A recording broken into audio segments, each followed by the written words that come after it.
예, 오늘은 창세기 11장 1절에서 9절 말씀을 통해서요. 신할 평지에 쌓은 탑, 바벨탑에 대한 내용을 잠시 살펴보도록 하겠습니다. 우리가 잘 아는 바벨탑에 대한 내용입니다.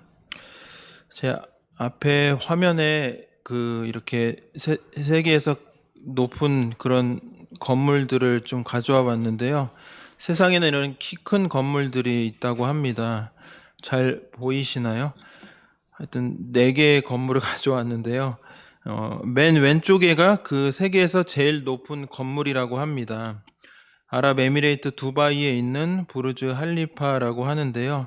163층 건물이고 이제 높이는 828m, 높이가 약 1km가 되지는 않지만 이 건물이 세계에서 가장 높은 건물이라고 합니다. 두바이에 있는 가장 높은 건물이라고 하는데요. 두 번째는 있는 건물이 중국에 있는 상하이의 상하이 타워입니다. 그래서 126층에요. 632m 정도 된다고 하는데요. 두 번째가 중국의 상하이 타워이고요. 그 다음 세 번째가 사우디 메카입니다. 사우디 메카에 있는 알베이트 타워인데요. 이 건물이 120층에 한 601m 높이 정도 된다고 합니다. 마지막에 있는 건 한강을 가로지르고 있는 우리나라에서 제일 높은 롯데월드 타워입니다. 이제 층은 123층인데요. 전체 높이는 약 554m 정도 된다고 합니다. 롯데월드 타워는 세계에서 4위가 아니라 5위 정도 되는 높이의 건물이라고 합니다. 그래서 세계에서 이렇게 높은 건물들이 많이 있는데요. 이 건물들을 마천루라고 합니다. 근데 마천루라는 의미의 뜻이 그 루가 누각이라는 의미를 가지고 있고, 하여튼 그런데 그 마천은 이제 하늘을 간다라는 의미가 있어서 이제 갈 마자를 써서 이제 좀 공격적일 수 있죠. 그래서 하늘에 닿아서 하늘을 이렇게 갈아버린다는 그런 건물의 의미가 있다고 합니다. 마천루라는 의미가. 그리고 그런 이름을 또 영어로도 스카이 스크레이퍼라고 해서 그 뜻도 역시 하늘을 긁는다라는 그런 의미가 있습니다. 여러분, 왜 이런 건물들을 이렇게 높은 건물을 짓는 이유가 무엇일까요? 땅이 비좁아서 그럴까요? 라는 생각도 해보게 되지만 그런 이유도 있겠지만 그런 것보다도 저런 롯데월드 타워 같은 이렇게 높은 건물은 왜 지었을까 생각들을 해보면서 구름이 쫙 깔려 있을 때 그 속에 또 그 탑이 높이 솟아 있는 걸 보기도 하는데요. 무언가 좀 위압적이고 좀 그렇게 평안함을 주는 건물들은 아니다라는 생각도 듭니다. 그래서 어떤 이들은 이런 높은 건물에 대해서 이것이야말로 인류의 허영심 때문이라고 바벨탑의 재현과 같다 이렇게 비판하기도 합니다. 오늘 우리가 창세기 11장 말씀을 함께 읽으셨는데요. 이제 창세기 11장 말씀은 대홍수를 겪고 인류가 시날이라는 평지에서 바벨이라는 도시를 건설하고 거기서 높은 탑을 쌓는 이런 이야기가 창세기 11장의 소위 바벨탑 사건을 기록하고 있는 본문입니다. 먼저 이 시날 평지가 어디냐는 것인데요. 그 화면에 제가 지도를 가져와 봤는데요. 아라랏산과 더불어 시날 평지는 좀 많이 드러나 있는 그런 지명인 듯합니다. 지도를 보시면은 그 강이 이제 두 개로 흘러가는 그 강이 있죠. 성경에 쓰여 있는 티그리스 히데겔이라는 강과 유브라데 두 강 사이에 이렇게 있는데요. 이 두 강이 흘러가고 있는 그 사이에 중간에 이렇게 가까워지면서 홀쭉해지는 데가 바벨이라는 지명을 이렇게 쓰여 있습니다. 그리고 다시 이렇게 페르시아 만 쪽으로 흘러 들어가는데 여러분들 그 분홍색 동그라미가 쓰여져 있는 곳이 바로 시날 평지다 이렇게 설명을 합니다. 자, 이곳 시날 평지에는 인류의 가장 오래된 문명으로 평가를 받는 곳인 그 수메르 문화가 있는 곳인데요. 황하 문명, 인더스 문명을 포함한 이제 수에르 문명이 있는데 그 중에 수에르 문명이 최고로 꼽는다고 합니다. 그런데 이 시날 평지에 수에르 문명이 꽃을 피운 그런 곳인데요. 그 아래를 보시면 아브라함의 고향이기도 한 갈대아 우루가 있는 지역이기도 합니다. 거기 우루라고 쓰여져 있죠.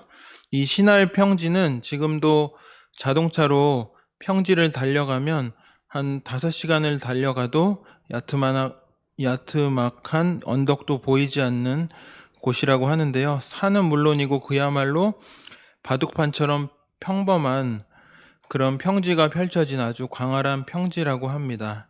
이곳은 기후가 너무 좋고요. 또 강 사이에 있으니까 물 공급이 문제가 없습니다. 그러다 보니까 땅이 아주 비옥한, 그래서 오늘 1절 말씀에도 보면 노아의 방주 이후에 그 인류가 동쪽으로 이렇게 옮겨오다가 멈춰선 이유가 그거라는 것이 아주 비옥한 땅이라는 것입니다. 머물러서 오래 있을 만한 그런 땅이다 이렇게 판단했을 것이고요. 또 하나는 왜 이렇게 최초의 문명이 이곳에서 꽃을 피웠는가를 알 수 있는 것은 시날 평지가 아주 비옥한 그런 땅으로 평가를 받기 때문입니다. 그런데 이 시날 평지는 건축에 필요한 석재를 구하기가 힘들었다고 합니다. 왜냐하면 산이 있어야지 산을 있는 그런 재료들을 깎아서 돌을 캐내기도 그러는데 산이 없었기 때문에 석재가 없었고 돌이 없었다고 합니다. 집을 짓더라도 그런 이렇게 석재가 없으면 어려움이 있는데요. 근데 이곳을 아까 그런 비옥한 땅이라고 했잖아요. 이곳을 충적토라고도 하는데 이곳은 두 강이 티그리스 강과 또 이제 유브라데 강이 이렇게 비가 많이 와서 범람을 하게 되면 물이 넘쳐나면 그 흙을 이렇게 진흙이 상류에서부터 이렇게 내려오면서 조성된 땅이라고 해서 충적토라고 이 시날 평지를 그렇게 학자들이 이야기합니다. 그래서 이들이 건축을 위한 필요한 소재를 하나 만들어야 됐는데 돌이 없다 보니까 진흙을 구워서 벽돌을 만들었다고 합니다. 그러니까 옛날에 우리가 어떤 건물을 만들 때 보면 돌을 깨가지고 붙이고 이렇게 하고 그랬었던 적이 있었다고 하시는데요. 이 시날 평지에서도 그 벽돌을 구운 벽돌이 생산되는 그런 기술이 발달이 되었고, 그래서 아주 규격화된 벽돌, 그 네모난 벽돌을 만들어서 그 사이에 엄청난 역청을 발라서 돌을 쌓았다고 합니다. 우리가 11장 말씀 1절에서 9절까지 읽으셨는데요. 3절 말씀 다시 한번 보시면 그런 내용이 나옵니다. 자, 벽돌을 만들어 견고히 굽자 하고 이에 벽돌로 돌을 대신하여 역청으로 진흙을 대신하고 라고 쓰여져 있습니다. 그렇게 어떻게 보면은 새로운 신소재 건축의 재료라든지 건축 기술이 새롭게 발달이 된 것입니다. 그래서 이런 기술을 가지고 새로운 건축물들을 만들기 시작했는데요. 그들이 이제 주로 이런 탑을 쌓기 시작했던 것입니다. 이런 새로운 그 신소재로 탑을 쌓았던 것이죠. 점점 위로 올라갈수록 이렇게 좁아지는 건물을 세웠는데요. 이것이 지금도 그 유적으로 남아 있다고 합니다. 여러분들 제가 또 그림을 하나 가지고 왔는데 이게 우르에 있는 건물인데 이 건물이 뭐냐면 지구라트라는 그런 명칭을 붙인 명칭이라고 합니다. 지구라트라고 하는 것은 높이 솟은 건물이라는 뜻인데요. 그래서 지구라트 유적이 지금도 그 지역의 일대에 그렇게 많이 발달하고 있기 때문이라고 합니다. 창세기 기록에 대한 근거로 이렇게 제시되기도 합니다. 이곳에서 시날 평지에서 그래서 노아의 후예들이 이 도시를 건설하고 높은 탑을 쌓기 시작했습니다. 그런데 오늘 본문에 보니까 탑을 쌓은 목적이 등장하고 있습니다. 4절 말씀에 보시면 11장 4절 말씀에 보시면 이렇게 쓰여져 있습니다.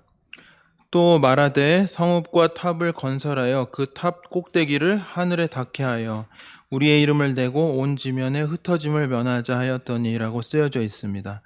이 탑을 시날 평지에 쌓은 탑을 쌓은 목적이 있는데 세 가지가 있는데요. 첫 번째가 제가 빨간색으로 해놓은 그 글씨를 보시면 아시겠지만 첫 번째 목적이 하늘에 닿기 위해서 그들이 이렇게 탑을 쌓았다는 것입니다. 이렇게 그 높은 이렇게 그 목적을 가지고 하늘에 닿기 위해서 그들이 쌓은 이유는요, 호기심 때문이었습니다. 하늘에 뭐가 있을까? 호기심 때문에 이렇게 첫 번째 목적이 하늘에 닿기 위해서 그들이 신할 평지에 탑을 쌓았는데요. 우리가 지금도 우리나라도 이제 위성 강국이 됐는데요. 기술도 없는, 아니, 어떤 나라의 자원도 별로 없는 나라가 그런 위성을 쏘아 올렸습니다. 대단한 기술이라고 생각이 드는데요. 근데 우리가 위성을 자꾸 쏘아 올리는 이유가 뭐 때문에 그러냐면 궁금하기 때문에 그렇다는 것이죠. 저 우주에 뭐가 있는지, 화성에는 달에는 뭐가 있는지, 저 우주에는 뭐가 있는지 이런 것이 궁금하기 때문에, 호기심 때문에 위성을 쌓아 올리는 것입니다. 그리고 이것은 더불어 또 한 가지는 호기심과 더불어 하늘에 대한 도전이라는 것이죠. 어떤 하늘을 정복하고자 하는 교만함이 그 안에 있다는 것입니다. 모든 인간의 문명이 다 그렇다는 것입니다. 처음에는 호기심으로 출발하지만 나중에는 정복하려고 하는 것이 생기게 되고, 그것이 어떤 과학적인 기술의 문명의 중요한 패턴이라는 것입니다. 과거에도 그런 유전자를 변조를 했었죠. 그래서 유전자로 과학이 발달해 가지고 복제 동물을 만드는 것까지는 그랬는데, 또 신의 영역인 복제 인간까지 만든다는 이런 기사들이 나오면서 신의 창조 코드를 복제를 했다는 이런 기사가 신문에도 기사에도 나왔었는데요. 마치 하나님께서 천지를 혹은 창조주가 이 세상을 창조한 그 원리, 힘을 마치 발견한 것처럼 복제 기술이 발달할 때 이제 그런 기사가 나오기도 했었습니다. 여러분들이 잘 아시는 진화론자인 유발 하랄이라는 인물이 있는데요. 사피엔스라는 책을 써서 많은 진화론에 대한 이야기를 했었는데, 이 유발 하랄이는 그의 다음 책 호모 데우스라는 책에서도 인간은 신이 이미 됐다라는 그런 주장을 펼쳤습니다. 그래서 호모 데우스, 호모는 사람이고 데우스는 신이니까 호모 데우스, 인간 신이라는 이런 책을 썼었죠. 진화론자이기 때문에 유발 하라리가 그렇게 얘기를 했는데요. 그의 유발 하라리의 말은 참 교만한 말입니다. 아무리 높아도 하늘에 닿을 수는 없는 법이라는 것인데요. 위에서 내려다보면 히말라야 산이나 우리나라 이 서울에 있는 뭐 북한산이나 어느 쪽이 높아 보입니까? 그 두 산이 이 밑에서 볼 때는 히말라야 산이 높아 보이지만, 두 산 모두 위에서 보면 그 산이 그 산이라는 것이죠. 도토리 키재기라는 것입니다. 예, 지금 우리 앞에 보니까 막 높은 것 같고 또 못 오를 것 같지만, 위에서 보면은 그런 것이 아니고, 인간의 문명이라는 것이 지금 입을 벌릴 정도로 뭐 지금 AI니 뭐 이런 것들이 생기고 있어서 엄청난 그런 것들을 이루어낸 것 같고 위대한 것을 만들어낸 것 같지만요, 하나님께서 보실 때는 그런 것들이 아무것도 아니다라는 것입니다. 그런 면에서 이런 탑을 쌓는 이들의 목적이 매우 잘못된 것인데, 그들의 의도가 불순한 거였습니다. 하늘에 닿기 위해서 다음이라고 하였는데요. 다음이라고 하는 것은 하늘을 정복하고자 하는 하나님의 어떤 주권에 대한 도전으로 우리가 보는 것입니다. 자, 사실 우리가 성경에 보면 하나님의 방법으로 하늘에 닿는 방법이 있습니다. 하늘에 닿았다는 그런 기록이 등장하는 구절이 있는데요. 창세기 28장 12절 말씀에 그 말씀이 쓰여져 있습니다. 꿈에 본즉 사닥다리가 땅 위에서 있는데 그 꼭대기가 하늘에 닿았고, 또 본즉 하나님의 사자들이 그 위에서 오르락 내리락 하고 라고 쓰여져 있습니다. 야곱이 이제 꿈에 이 꿈을 꾸었을 때 창세기 28장에 야곱의 꿈에 등장합니다. 여러분, 우리가 기억해야 될 것은 아무리 탑을 쌓아도 하늘에 닿을 수는 없지만, 그러나 야곱처럼 하나님께 제단을 쌓고 예배를 드리고 하나님을 찾으면 하나님께 닿을 수가 있는 것입니다. 이것이 하늘에 닿는 방법이고 하늘 앞으로 나아가는 그런 바람직한 태도입니다. 그런 것이지 바람직한 그런 태도이지요. 어떤 자신의 힘으로 하늘에 닿아서 하나님을 대적하고 하나님의 보좌에서 하나님을 내려오게 만들려고 하는 이런 시도는 매우 잘못된 인본주의 태도입니다. 여러분 기억하십시오. 그리스도인들은 어떤 사람들이냐면 탑을 쌓는 사람이 아니고 무엇을 쌓는 사람이냐면 단을 쌓는 사람입니다. 그리고 우리 그리스도인들은 예수 그리스도를 사닥다리로 해서 하나님께 올라가는 자들이라는 것을 우리가 기억해야 됩니다. 그래서 창세기 28장에 야곱처럼 하나님께 이렇게 닿는 여러분들 되시기 바랍니다. 두 번째 이들의 잘못된 목적은요, 2번이라고 쓰였지만 우리의 이름을 내기 위해서라고 되어 있어요. 더 노골적인 것이죠. 4절 말씀에 한 번 더 보시면은 그 중간에 우리의 이름을 내고라고 제가 이렇게 빨갛게 표시해 왔죠. 이 표현을 통해서 누구한테 시위를 하는 것이냐면 자기의 이름을 내자고 하는 하나님께 대한 시위입니다. 이것이 인간의 어떤 본질적인 욕망이라는 것입니다. 우리가 잘 아는 메슬로우라는 심리학자가 인간의 욕구가 5개가 있다고 그랬었는데요. 처음에 어떤 먹는 문제나 또 안전의 문제, 그리고 존경의 문제, 그리고 마지막 끝에는 자아 실현의 이렇게 문제 욕구에 대해서 얘기를 했는데 그 메슬로가 어떤 욕구가 있는지 어떤 사람에 대해서 이렇게 심리학자이기 때문에 연구하였기 때문에 그 사람은 어떤 욕구가 있는가 하는지 먹고 살만하면 반드시 우리는 도전하는 게 뭐냐면 이름을 내려고 하는 그런 욕망이 강력하다라고 메슬로우라는 심리학자는 지적을 합니다. 여러분, 우리가 아직 전 세계의 유일한 아직 분단 국가인데요. 그 사진에 이런 사진들 여러분들 보신 적 있죠? 청출 명장 김정일 장군. 이제 김정일은 죽었고 그 아들 김정은이 있지만 북한에 이런 바위에 많이 이렇게 새겨져 있다고 합니다. 저는 중국이나 북한은 못 가봤지만요.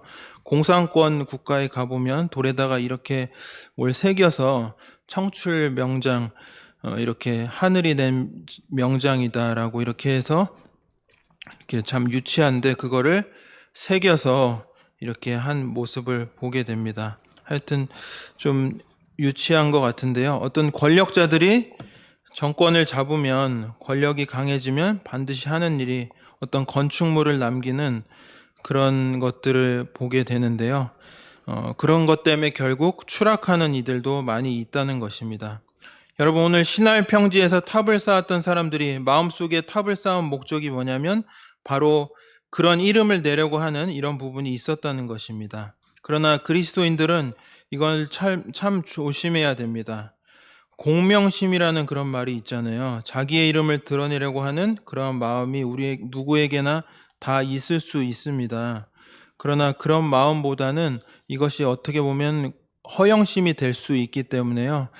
우리는 그런 것보다는 진정한 양보할 수 있는 이름이 있다는 것을 아셨으면 좋겠습니다. 빌립보서 4장 3절 말씀에 보시면 사도 바울이 빌립보 교회에 보낸 그 편지에서 복음에 나와 함께 힘쓰던 저 여인들을 돕고 또한 클레멘트와 그 외에 나의 동역자들을 도우라. 그 이름들이 생명책에 있느니라고 이렇게 쓰여져 있습니다. 우리에게 포기할 수 없는 이름, 오늘 집사님께서 기도하실 때도 복음에 대한 말씀을 하셨지만 우리가 복음의 일꾼들로서 생명책에 우리의 이름이 기록되었으면 좋겠습니다. 요한계시록 20장 15절 말씀에도 이런 말씀이 쓰여져 있습니다. 누구든지 생명책에 기록되지 못한 자는 불못에 던져진다고 쓰여져 있습니다. 우리의 이름은 생명록에 기록이 되어 있습니다. 예수님께서 찬송가 180장 찬송 후렴 가사처럼 예수님께서 재림하실 때 천군 천사들이 내려서 재림하실 때 우리의 이름을 불러주신다라고 그런 그 가사가 있죠. 우리의 이름이 모두 생명책에 기록되어 있음을 믿습니다. 그래서 우리의 이름을 내기보다는 주님의 이름을 내는 이름을 이렇게 자랑하고 전파하면서 살아갈 수 있기를 바라겠습니다. 마지막으로 그들이 했던 세 번째 목적은요, 흩어지지 말자입니다. 흩어짐을 면하자. 세 번째, 흩어짐을 면하기 위해서 그들이 시날 평지에서 이런 바벨탑을 쌓았습니다. 광활한 땅에 모였고, 그래서 도시도 만들고 탑도 쌓고 오손도손 뭉쳐서 잘 살아보자, 이런 이야기 있을 수 있는 이야기지만, 자연스러운 생각이지만요, 한 가지 잊어버렸던 게 뭐냐면 하나님이 원하시는 것은 모여있는 것을 원하지 않으신다는 것이죠.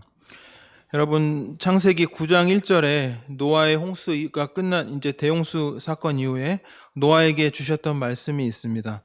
창세기 9장 1절에 보시면은 하나님이 노아와 그 아들에게 복을 주시며 그들에게 이르시되 생육하고 번성하여 땅에 충만하라 라고 쓰여져 있습니다. 여러분, 하나님께서 노아의 후손들에게 이런 말씀을 하셨고, 흩어져서 온 땅으로 하나님의 이름을 부르는 하나님 나라를 만드는 게 하나님의 미션이었고 문화 명령입니다. 이 창세기 9장 1절은 우리가 원래 잘 아시다시피 창세기 1장에 하나님께서 천지를 창조하실 때 아담에게도 주셨던 말씀입니다. 창세기 1장 28절에 하나님이 그들에게 복을 주시며 하나님이 그들에게 이르시되 생육하고 번성하여 땅에 충만하라, 땅을 정복하라, 바다의 물고기와 하늘의 새와 땅에 움직이는 모든 생물을 다스리라 하시니라, 이렇게 쓰여져 있습니다. 하나님께서 이것이 하나님의 미션이었는데요, 사람에게 주신 하나님의 미션입니다. 그래서 우리는 흩어져 이렇게 모여 있으면 안 되고 이 오늘 말씀처럼 그렇게 흩어짐을 면하자면 안 되고요, 이렇게 흩어져야 됨을 알 수 있는데요, 예수님께서 승천하시기 전에 사도들에게, 제자들에게도 이런 말씀을 주셨습니다. 사도행전 1장 8절입니다. 오직 성령이 너희에게 임하시면 너희가 권능을 받고 예루살렘과 온 유대와 사마리아와 땅끝까지 이르러 내 증인이 되리라 하시니라. 분명히 흩어지라고 그러셨습니다. 예루살렘 교회가 성령을 받은 뒤에 흩어지지 않았습니다.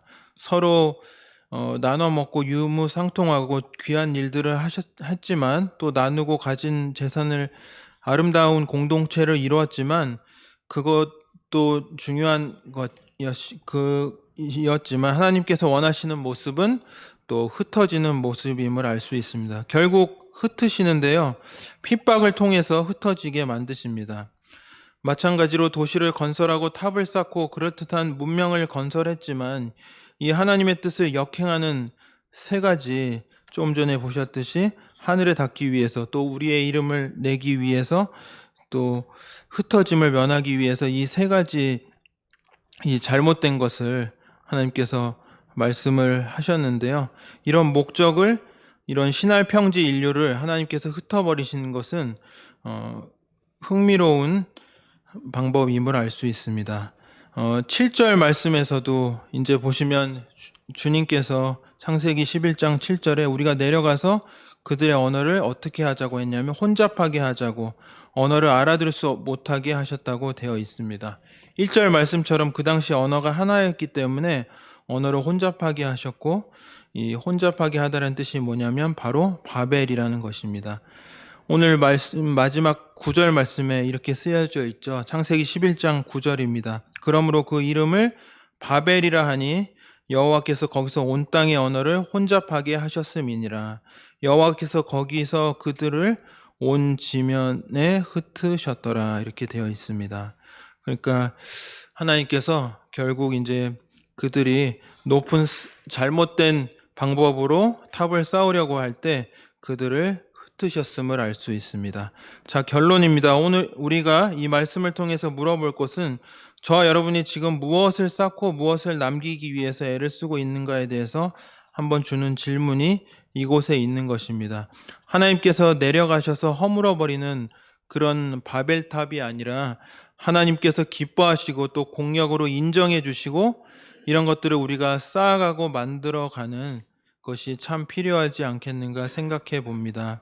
하나님의 나라를 건설하는 일에 아름다운 이름을 남기시는 우리 저와 여러분들 되시기를 주님의 이름으로 기도드리겠습니다. 아멘.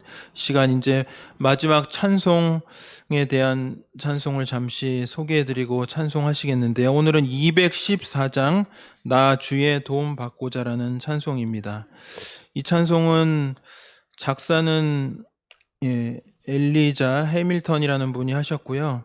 작곡은 아이라 데이빗 생키라는 분이 하셨습니다. 이 아이라 데이빗 생키는 그 당시 무디라는 사람과 함께 부흥사에서 찬양 인도를 하며 하나님을 위해서 헌신한 그런 사람입니다. 약 1200여 곡의 찬송 가사를 지었다고 합니다. 영국 스코틀랜드 대도시에서 부흥 집회를 열었을 때입니다. 그 집회에 한 소녀가 나와서 말씀을 듣고 은혜를 받았습니다. 그래서 집 근처에 있는 교회 목사님을 찾아갔습니다. 그 소녀가 목사님, 제가 어떻게 하면 구원받고 하나님의 자녀로 살아갈 수 있습니까? 그때 목사님께서 대답하시기를 이 성경 말씀을 읽고 기도하면 주님께서 너의 앞길을 인도해 주실 것이다 라고 말씀을 하셨고, 그 소녀가 근데 목사님 저는 글을 읽을 줄 몰라요 라고 했습니다. 그러니까 목사님께서 말씀하시기를 걱정하지 말아라. 내 모습 이대로 그냥 제 앞에 알아오기만 하면 주님께서 너를 받아주시고 너에게 은혜를 베풀어 주실 것이란다 라고 했답니다. 그때 그 소녀가 고개를 숙이고 눈물 뚝뚝 흘리면서 날 위해 죽으신 주님, 내 모습 이대로 날 받아주세요. 이 간증이 부흥사 무디에게 전달이 되었고, 무디가 말씀을 전할 때 이 소녀가 구원받고 변화된 모습을 간증하였습니다.